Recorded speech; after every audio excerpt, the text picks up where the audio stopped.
Muito bom dia, muito bom dia, muito bom dia! E aí, como é que vocês estão? Olha só, estamos tendo algum desafio que eu ainda não sei qual é, quanto à transmissão ao vivo no YouTube. Os streamings não estão permanecendo no ar.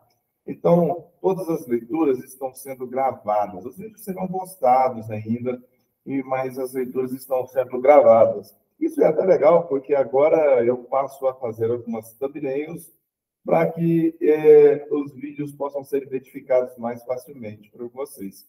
Então, não está indo ao vivo, beleza? Está ficando gravado, mas todos os vídeos serão postados, todas as leituras estarão lá disponíveis para vocês.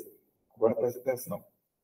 Para resolver isso de uma forma muito simples, basta você ativar as notificações. Ativa as notificações que aí você vai ser lembrado todas as vezes que houverem novidades aqui no canal. Ah, e se gostou, curte o canal. Curte o canal, ativa as notificações e compartilha com alguém. Agora, se você não segue o canal, também tá de brincadeira, né, bebê? Segue o canal aí, mano. Vamos lá, segue o canal. Vamos dar uma ajustada na câmera aqui, que ainda não tá muito legal. Isso, beleza. Bora para a nossa leitura de hoje e não esquece, segue o canal, bebê. Vai lá. Objeções aos milagres. Desde o final do século XVII, duas objeções principais aos milagres têm sido levantadas, as quais precisam ser investigadas. A primeira delas vem de Benedito Spinoza e a segunda de David Hume. Começaremos com a objeção de Spinoza. As leis naturais são imutáveis. O argumento de que as leis naturais são imutáveis foi popularizado, primeiramente, na década de 1670, por Benedito Spinoza, um judeu panteísta. O argumento de Spinoza contra os milagres é mais ou menos assim. 1. Os milagres são violações das leis naturais. 2. As leis naturais são imutáveis. 3. É impossível violar leis imutáveis. 4. Portanto, os milagres são impossíveis. Se Spinoza está certo, se não há maneira de as leis naturais serem vencidas, interrompidas ou sofrerem interferência, então os milagres são impossíveis. O problema com essa objeção é que ela é um petit princípio, uma falácia lógica. Se as leis naturais são definidas como imutáveis, então, naturalmente, os milagres são impossíveis. Mas esta é a questão. Quem disse que as leis naturais são imutáveis? Seguindo de acordo com a sua visão de mundo panteísta, Spinoza excluiu ilegitimamente o Deus teísta, e assim os milagres, logo de início. Mas, se Deus existe, os milagres são possíveis. Como já vimos, o maior milagre de todos, a criação do universo do nada, já aconteceu. A própria criação em si demonstra que as leis naturais não são imutáveis. Uma coisa não surge naturalmente do nada. Mas aqui estamos todos nós. Também sabemos que em si demonstra que a criação em si demonstra que as leis naturais não são imutáveis. Uma coisa não surge naturalmente do nada. Também sabemos que as leis naturais não são imutáveis porque elas são descrições do que acontece e não prescrições do que deve acontecer. As leis naturais não provocam realmente alguma coisa. Elas apenas descrevem o que acontece regularmente na natureza. Descrevem os efeitos das 4 forças naturais conhecidas: gravidade, magnetismo e as forças nucleares, forte e fraca. Quando se introduz seres inteligentes no cenário, as forças naturais podem ser vencidas. Sabemos que essas forças podem ser vencidas porque fazemos isso todos os dias. Por exemplo... Eita. Espera aí que deu chabu aqui. Por exemplo, quando um jogador de futebol pega uma bola que está caindo, ele está vencendo a força da gravidade. Fazemos o mesmo todas as vezes que andamos de avião ou voamos rumo ao espaço. Em tais casos, a gravidade não é modificada, mas simplesmente vencida. Seres humanos finitos, como nós, podem vencer as forças naturais. Então, certamente, o ser infinito que criou essas forças pode fazer o mesmo. É difícil acreditar nos milagres. Alguns anos atrás, eu, Norm, fui convidado para falar na Escola de Teologia da Universidade de Harvard, uma das mais liberais escolas de teologia dos Estados Unidos. Meu assunto era a prematura batalha de Harvard com o evangelismo. Acredite se quiser, mas Harvard, tal qual a maioria das escolas de sua época, foi fundada por cristãos evangélicos com o objetivo de treinar os alunos no conhecimento de Jesus Cristo. A Carta de Harvard, de 1646, afirma claramente seu propósito. Deixa eu fazer um negócio aqui. Eita.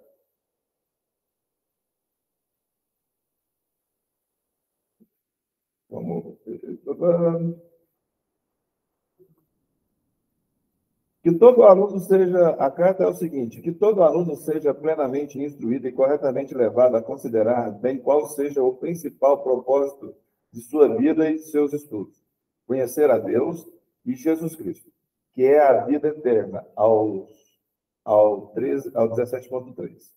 E, portanto, lançar Cristo como o único fundamento de todo o conhecimento sadio e do aprendizado. Como o olhar para o Senhor só nos dá sabedoria. Que todos se dediquem seriamente à oração em secreto para buscá-la nele. Provérbios 2:3. O que aconteceu para que Harvard se afastasse tanto da sua proposta original? Eles aceitaram um dos mais poderosos argumentos jamais formulados contra os milagres. Não era o argumento da Spinoza, devido aos avanços da ciência moderna e de nossa melhor compreensão do mundo natural. Poucos hoje realmente acreditam que as leis naturais são imutáveis.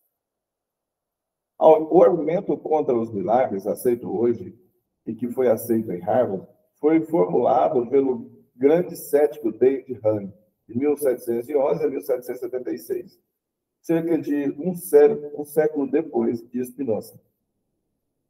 Você se lembra de que, falando sobre Hume no capítulo 2, foi ele quem disse que qualquer conversa sobre Deus é sem sentido porque tal conversa não envolve observação empírica ou verdades autoevidentes. Vimos que sua afirmação derrota a si mesmo. Mas o argumento de Hume contra os milagres é um pouco mais sofisticado e não pode ser tão facilmente derrotado quanto o seu argumento contra a conversa sobre Deus. Talvez seja por essa razão que ele é acreditado ainda hoje. De fato, o iluminismo é aquele no qual supostamente fomos dominados o suficiente para abandonar nossas crenças supersticiosas nos milagres e colocar nossa fé na razão e nas verdades empíricas encontradas pelo método científico. O argumento de Hume ajudou no avanço da visão do mundo naturalista, que mais tarde se espalhou como metástase por causa da teoria da evolução de Darwin.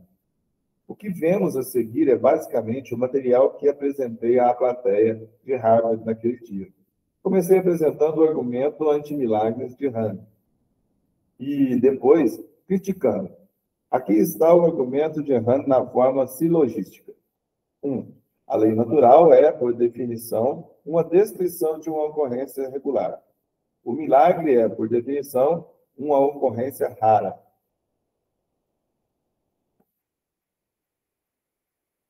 A evidência em favor do regular é sempre maior do que a evidência em favor do raro. Quem é sábio sempre se baseia na crença na evidência mais convincente. Portanto, um sábio não deveria acreditar em milagres. Se essas 4 premissas forem verdadeiras, então a conclusão necessariamente o é: o sábio não deveria acreditar em milagres E, infelizmente, para Hane e para todos aqueles que acreditaram nele, com o passar dos anos, o argumento tem uma premissa falsa. A premissa 3 não é necessariamente verdadeira. A evidência em favor do regular nem sempre é maior do que em favor do raro. Num primeiro olhar, isso pode não parecer ser o caso. Não era o do replay automático. A premissa 3 parece fazer sentido. Um juiz de futebol, por exemplo, vê o jogo da perspectiva de um ângulo em plena velocidade, enquanto nós, espectadores, podemos ver da perspectiva de vários ângulos em câmeras lentas. Temos maiores evidências vendo um jogo repetidas vezes, o angular, do que o juiz o vê apenas uma vez, o raro. Mas o que pode ser verdadeiro para um jogo de futebol gravado não é necessariamente verdadeiro para todo acontecimento na vida. Para anular a premissa 3, precisamos mostrar apenas um contra-exemplo. Na verdade, temos vários, e eles vêm da própria visão de mundo naturalista de Hane. A origem do universo aconteceu apenas uma vez. Foi um fato raro e não repetitivo. Embora praticamente todo naturalista acredite que a evidência do Big Bang prova que o universo passou a existir com base em uma explosão. A origem da vida aconteceu apenas uma única vez. Também foi um fato raro e não repetitivo. Embora todo naturalista acredite que a vida surgiu espontaneamente do não-vida, em algum lugar sobre a Terra ou em algum outro lugar no universo. 3. A origem das novas formas de vida também aconteceu apenas uma única vez. Esses acontecimentos raros e não repetíveis são, todavia, dogmaticamente reconhecidos pela maioria dos naturalistas, que dizem que tudo aconteceu por meio de um processo macroevolucionário não observado. Raro. De fato, toda a história do mundo é composta de acontecimentos raros e não repetitíveis. O próprio nascimento de Davi Hane, por exemplo, aconteceu uma única vez, mas ele não teve qualquer dificuldade em acreditar que isso aconteceu. Em cada um desses contra-exemplos, extraídos da própria visão de mundo naturalista de Hane, sua terceira premissa deve ser desconsiderada ou então considerada como falsa. Se Hane realmente acreditava nessa premissa, não deveria ter acreditado em seu próprio nascimento ou em sua própria visão de mundo naturalista. Assim, descobrimos por causa desses contra-exemplos que a terceira premissa de Hane desse modo, todo o seu argumento não podem ser verdadeiros. Mas quais são os problemas específicos com o modo de pensar naturalista? Assim como descobrimos por alguns desses contra-exemplos que a terceira premissa de Hane, e desse modo todo o seu argumento não pode ser verdadeiro, mas quais são os problemas específicos com esse modo de pensar? Em primeiro lugar, ele confunde credibilidade com possibilidade. Mesmo que a premissa 3 fosse verdadeira, o argumento não excluiria a possibilidade de milagres, mas apenas questionaria sua credibilidade. Desse modo, mesmo que você tivesse testemunhado pessoalmente, digamos, Jesus ressuscitando dos mortos, como ele havia predito, se você tivesse ido até a tumba, verificado que seu corpo estava morto, e depois o visse em pé e caminhando para fora da tumba, o argumento de Hane diz que você, uma pessoa sábia, não deveria acreditar nisso. Existe algo errado com um argumento que diz que você não deve acreditar naquilo que verificou ser verdadeiro. Em segundo lugar, Hane confunde probabilidade com a evidência. Ele não examina a evidência em favor de cada acontecimento raro. Diz disso, acrescenta a evidência em favor de todos os acontecimentos regulares e sugere que isso, de alguma maneira, faz todos os acontecimentos raros não serem dignos de crédito. Mas esse também é um raciocínio errado. Existem muitos fatos improváveis, raros, na vida dos quais acreditamos quando temos boas evidências que os comprovem. Fazer um gol de escanteio é um acontecimento raro, mas quando testemunhamos um, não temos problemas em acreditar nele. Certamente não dizemos isso ao jogador, uma vez que a evidência em favor do regular é sempre maior em favor do raro. Não vou acreditar na sua jogada, a não ser que você pegue a bola e faça a mesma coisa 5 vezes em seguida. Do mesmo modo, certamente não dizemos a um jogador da loteria que ganhou um prêmio cuja probabilidade era 1 em 76 milhões, que ele não vai receber o dinheiro, até que possa acertar da mesma maneira 5 vezes seguidas. Não. Nesses casos, a evidência em favor do raro é maior do que em favor do regular. Testemunhas oculares sóbrias e sadias trazem maior evidência em favor de uma jogada rara, independentemente de quantas vezes aquele jogador possa ter errado a jogada no passado. Do mesmo modo, um bilhete ganhador dá maior evidência de que certa pessoa ganhou na loteria, independentemente de quão regularmente aquela pessoa deixou de ganhar no passado. Desse modo, a questão não é ser um acontecimento regular ou raro. A questão é se temos boas evidências em favor do acontecimento. Devemos examinar a evidência de cada fato em questão, não acrescentar evidências a todos os acontecimentos anteriores. Em terceiro lugar, Hane, na verdade, está argumentando em círculos. Em vez de avaliar a veracidade da evidência para cada milagre declarado, ele exclui a crença nos milagres de início, porque acredita que existe uma experiência uniforme contra eles, como de costume. C.S. Lewis tem um grande insight sobre isso. Agora, naturalmente, devemos concordar com Hane em que se existe experiência absolutamente uniforme contra os milagres. Se, em outras palavras, eles nunca aconteceram, então por que eles nunca aconteceram? Infelizmente, sabemos que a experiência contra eles é uniforme somente se soubermos que todos os relatos sobre eles são falsos. E só podemos saber que todos os relatos são falsos se soubermos que os milagres nunca aconteceram. De fato, estamos argumentando em círculos. Deste modo, Hane comete o mesmo erro que os darwinistas.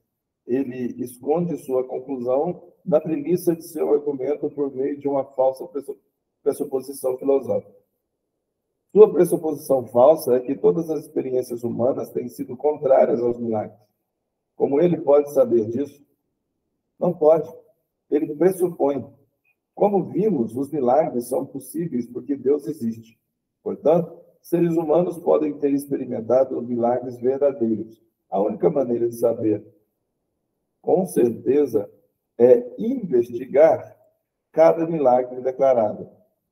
Pressupor que todo e qualquer milagre declarado é falso, como faz Hane, é algo claramente ilegítimo. Por último, embora Hane defina corretamente um milagre como um acontecimento raro, ele logo depois o pune por ser um fato raro. É como se Hane estivesse dizendo: se os milagres acontecem com mais frequências, então alunos que Ravi Zacarias trouxera na faculdade de MIAC, o professor nunca respondeu às minhas tentativas subsequentes de contatá-lo. Recebi uma resposta similar de Anthony Flew, atualmente um dos mais destacados filósofos ateus. No final da década de 1980, pedi-lhe que comentasse meu livro Miracles and Modern Sorrow, Milagres de Pensamento Moderno, que criticava inúmeros argumentos contrários aos milagres, incluindo o seu próprio, que é bastante similar ao de Hane. Flew concordou em apresentar uma crítica por escrito na próxima edição de um grande jornal humanista. Contudo, naquele artigo, escrito na próxima edição de um livro, em vez de tentar refutar os argumentos que apresentei, Flew apresentou um elogio um pouco desajeitado ao sugerir que os ateus precisam criar melhores argumentos contra milagres se desejassem responder aos teístas contemporâneos. A relutância em lidar diretamente com as falhas do argumento de Hane nos diz que a diferença nos milagres é provavelmente mais uma questão da vontade do que da mente. É como se algumas pessoas se apegassem cegamente aos argumentos de Davi Hunt, simplesmente porque não queriam admitir que Deus existe. Contudo, uma vez que sabemos que Deus existe, os milagres são possíveis. Qualquer argumento que possa ser levado contra os milagres, incluindo o de Davi Hunt, é destruído por ele, por esse simples fato. Se existe um Deus que pode agir, então é possível que existam atos de Deus, milagres. Portanto, no final das contas, não é nos milagres que é difícil de acreditar. O difícil de acreditar é no argumento de Hunt.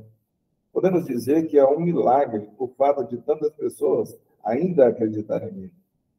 Nem tudo que reluz é Deus. O que é e o que não é, milagre. Portanto, a caixa preta está aberta. Os milagres podem acontecer, mas como vamos reconhecer um milagre quando vimos um?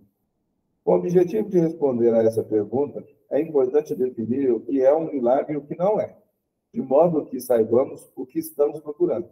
Como mostrado na figura 8.2, existem pelo menos 6 diferentes tipos de fatos incomuns, nos quais apenas um deles é milagre. Exemplo, existem pelo menos 6 tipos diferentes de categorias de fatos incomuns. Descrição: caprichos da natureza, poder físico, são anomalias. Descrição mágica, habilidade manual, é o poder humano. Psicossomática, descrição mente sobre a matéria, é um poder mental. Sinais satânicos, poder maligno, é um poder psíquico. Providência, fatos predefinidos, é divino. Milagres são atos divinos, sobrenaturais.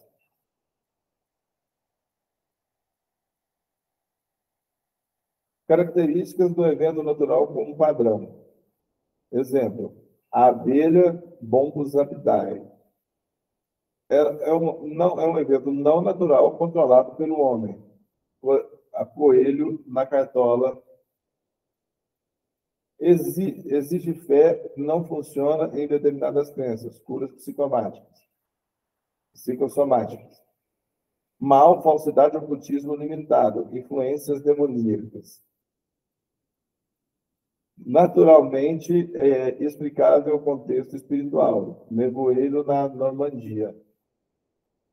Nunca falha, imediato, duradouro, para a glória de Deus, ressuscitar os mortos. Esse é um milagre. Vamos analisar brevemente cada um desses fatos incomuns. Começaremos com os milagres, porque se soubermos que eles são, então poderemos compreender melhor porque os outros fatos incomuns não são milagres. Milagre, para que um fato de Deus seja um sinal inequívoco de Deus, o ato precisa satisfazer certos critérios. Critérios que vão distinguir os atos de Deus de qualquer outro fato incomum. Tal como um selo do rei, o sinal de Deus deve ser singular, facilmente reconhecível e ser alguma coisa que somente Deus pode fazer. Em outras palavras, ele possui características que não podem ser explicadas pelas leis naturais, pelas forças da natureza ou por qualquer outra coisa no universo físico. Quais seriam esses critérios?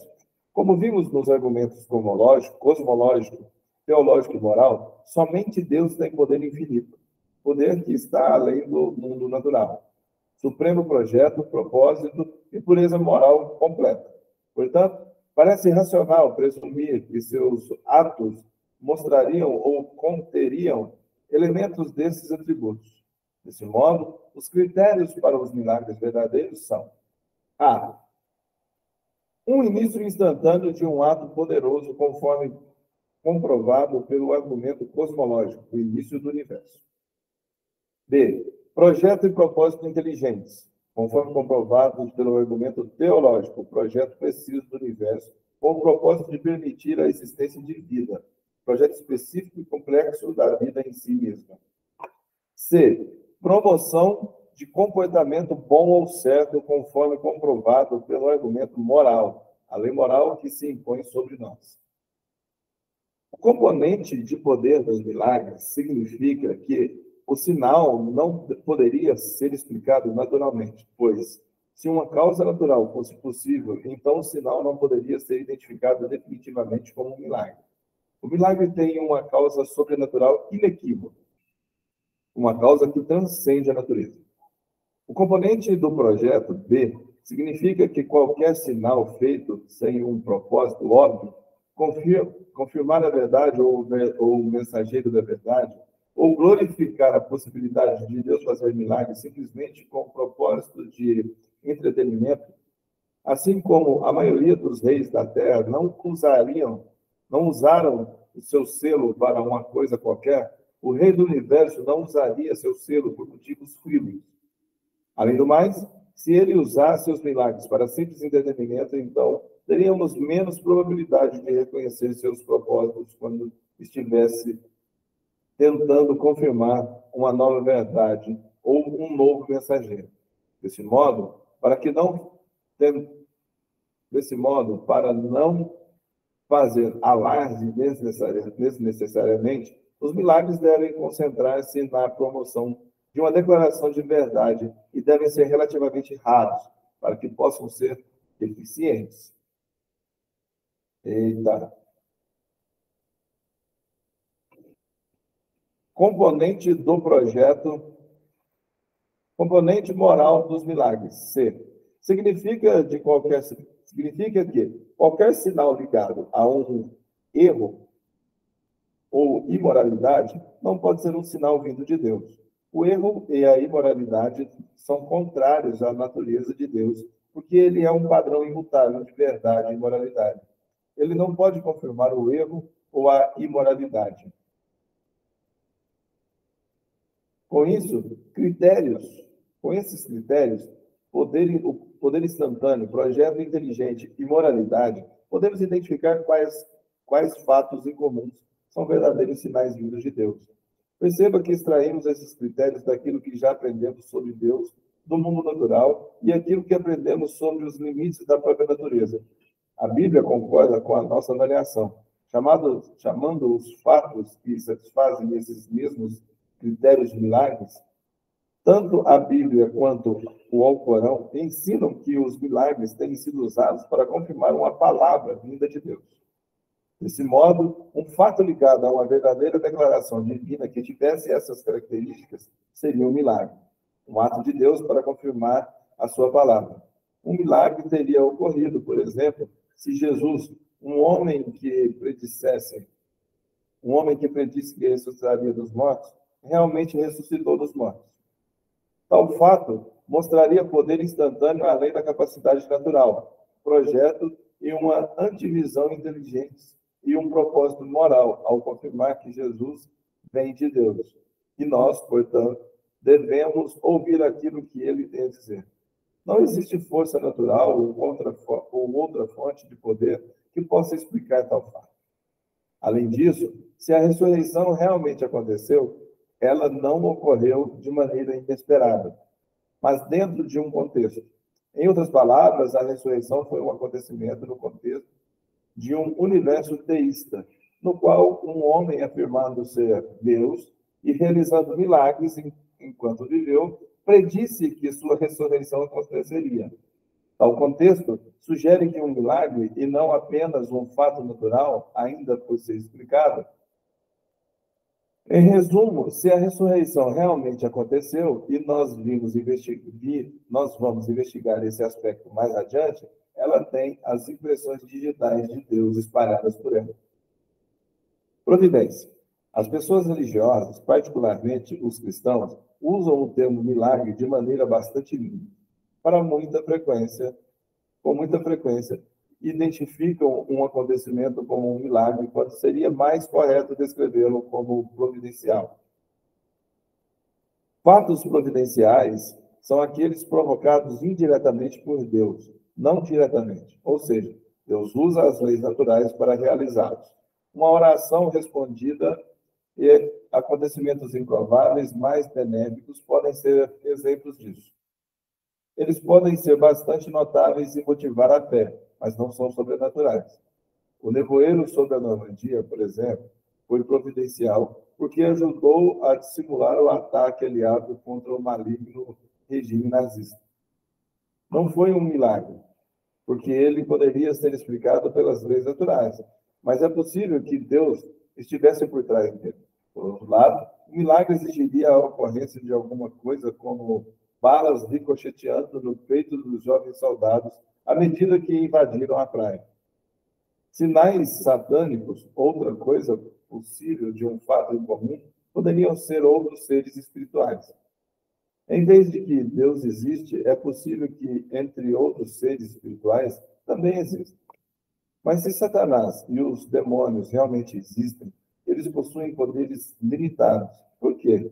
Porque, como já mencionamos neste capítulo, é impossível que existam dois seres infinitos ao mesmo tempo. Uma vez que Deus é infinito, nenhum outro ser pode ser infinito. Além disso, o dualismo puro, um poder infinito do mal versus um poder infinito do bem, é impossível. Não existe algo como o mal puro. O mal é uma privação de bem ou um parasita que habita no bem. Ele não pode existir sozinho. O mal é como a ferrugem em um carro. Se tirar toda a ferrugem, terá um carro melhor. Se tirar todo o carro, não terá nada. Assim, Satanás não pode ser o equivalente maligno de Deus. E é fato que Satanás tem bons atributos como poder, livre-arbítrio e pensamento racional, mas ele não os usa para propósitos malignos. O resumo é que Deus não tem um igual. Ele é o ser infinito que é supremo sobre toda a criação. Como resultado disso, os seres espirituais criados, se é que existem, são limitados por Deus e não podem realizar o tipo de ato sobrenatural que apenas Deus pode fazer. Assim, apenas por meio da revelação natural, sem a revelação de qualquer livro em livro, sabemos que, se existem outros seres espirituais, eles são limitados em seu poder. Por acaso, é exatamente isso que a Bíblia ensina. De acordo com a Bíblia, somente Deus pode criar a vida e dar a vida aos mortos. Os magos do faraó, que haviam imitado as duas primeiras pragas, não puderam imitar a terceira, que criou vida, na forma de piolhos. Os magos reconheceram que a terceira praga tinha o dedo de Deus. Satanás pode realizar truques melhor do que o melhor dos magos. E há muitos exemplos disso na Bíblia. Mas esses truques não satisfazem as exigências de um verdadeiro milagre. Como vimos, milagres verdadeiros fazem alguém pensar mais concentradamente em Deus, falar a verdade e promovem o comportamento moral. Sinais falsificados vindos de Satanás não fazem isso. Eles tendem a glorificar ostensivamente a pessoa que realiza o sinal e estão frequentemente associados ao erro e ao comportamento imoral. Eles também não podem ser imediatos, instantâneos ou prematuros, ou permanentes. Em resumo, somente Deus realiza milagres verdadeiros. Satanás realiza milagres falsos. É exatamente sobre isso que a Bíblia fala em 2 Tessalonicenses 2,9, em que Paulo descreve que a vinda desse perverso é segundo a ação de Satanás, com todo o poder, com sinais e com maravilhas enganadoras. Naturalmente, a não ser que haja discernimento, tais sinais podem ser enganadores e serem considerados milagres verdadeiros. A tabela 8.3 resume as diferenças entre milagre divino e um sinal satânico. O milagre divino, ato real sobrenatural. Satânico, apenas ato supranormal. Divino, sob o controle do Criador. Satânico, sob o controle da criatura. Divino, nunca associado ao ocultismo. Satânico, associado ao ocultismo. Divino, ligado a Deus. Satânico, frequentemente ligado a deuses politeístas ou politeístas. Divino, associado à verdade. Satânico, associado ao erro. Divino, associado ao bem. Satânico, associado ao mal. Divino, envolve profecias verídicas. Satânico, envolve profecias mentirosas. Divino, glorifica o Criador. Satânico, glorifica a criatura. No livro Anatomy of Illness, Anatomia de uma Doença, Norman Cousins descreve em detalhes de que maneira ele literalmente riu muito de si mesmo por causa do câncer.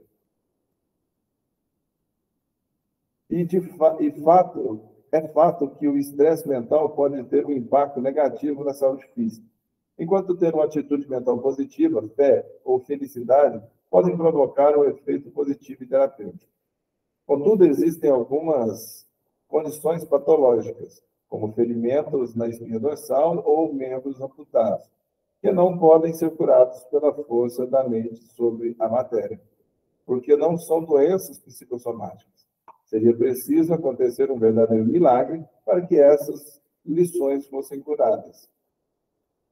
O resumo é que as curas psicossomáticas são, por sua natureza, psicológicas e não sobrenaturais. Elas são provas de que a mente pode ter um impacto limitado, mas significativo sobre o corpo. Não devem ser confundidas com milagres. Mágica? Talvez o tipo mais familiar de fatos em comum seja a mágica.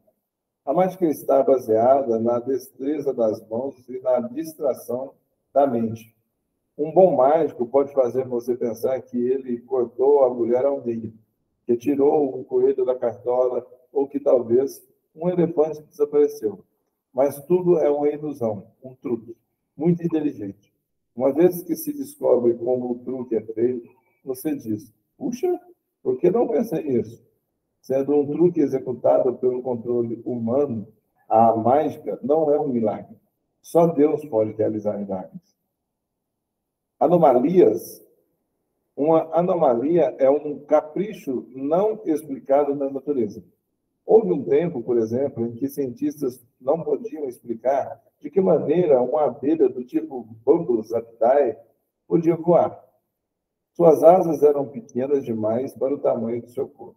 Os cientistas consideraram o voo da abelha uma anomalia até que descobriram que tipo de pacote de força que compensava as asas pequenas. Eles sabiam que não era um milagre por causa do padrão observado. Todas as abelhas voavam. Assim, continuaram procurando uma explicação natural e, por fim, a encontraram. O cético poderia perguntar, então, por que a ressurreição de Jesus Cristo não poderia ser considerada uma anomalia? Porque ela foi predita. Havia um projeto inteligente por trás dela. As impressões digitais de Deus estavam em todo lugar. As anomalias não estão conectadas às afirmações verdadeiras e inteligentes e carecem de dimensões morais e teológicas. Se a ressurreição de Cristo realmente aconteceu, ela não foi uma anomalia. Por que não vemos milagres bíblicos nos dias de hoje? Essa parte nós vamos ver amanhã. E provavelmente gravado. Então se liga. Ative as notificações para que quando eu postar essas leituras, você possa ter acesso a elas. Deixa o seu like, compartilha se gostou e, francamente, segue o canal. Vamos lá, segue o canal. Valeu? Grande abraço a vocês. Nos vemos amanhã com a parte em que vamos dizer por que não vemos milagres bíblicos ultimamente. Será por quê? Vem comigo e amanhã eu te conto.